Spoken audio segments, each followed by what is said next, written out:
செய்கின்ற நல்வினை தீவினைகளுக்குரிய பயன்களை நேரடியாக நல்குகின்ற அதிதேவதைகள் தான் நல்கிறது.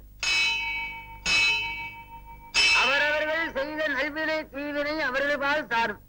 ஆகவே நம்முடைய வினைகளை நம்பால் சேர்க்கின்ற தெய்வங்கள் நவக்கிரகங்கள்.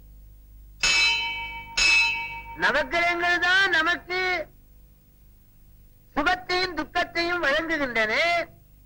அந்த நவக்கிரகத்தை தொழில்படுத்துவது ஆதிபராசக்தி.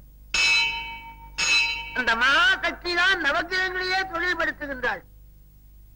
இதுபோல காரையை ஓட்டுகிறவர் டிரைவர், காரை பின்னே இருந்து செலுத்துகின்றார் முதலாளி. டிரைவர் சென்ட்ரலுக்கு போ, டிரைவர் எழும்பூருக்கு போ, பீச்சுக்கு போ.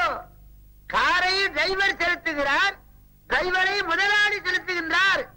அதுபோல உலகத்தை எல்லாம் நவக்கிரகங்கள் செலுத்துகின்றன. அந்த நவக்கிரகங்களை அம்பாள் செலுத்திக் கொண்டிருக்கின்றார். அவரவர்கள் சுகதுக்கத்துக்கு ஏற்ப ஆட்டுகின்றது நவக்கிரகம். அந்த நவக்கிரகத்தை தொழில்படுத்துகின்றவள் நவக்கிரக நாயகி. அந்த தெய்வத்தை பிரார்த்திப்பதனாலே நமக்கு வருகிற துன்பங்களின் வேகம் குறைந்து போகும்.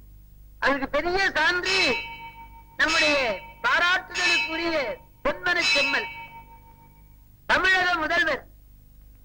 மலை போல வந்த அந்த வினைகள் மக்கள் எல்லாம் செய்த பிரார்த்தனையினாலே அந்த வினையின் வேகம் தணிந்து அவர் ஆண்டவனை பணிந்து ஊருக்கு போகலாம் என்று துணிந்து வந்திருக்கிறார்.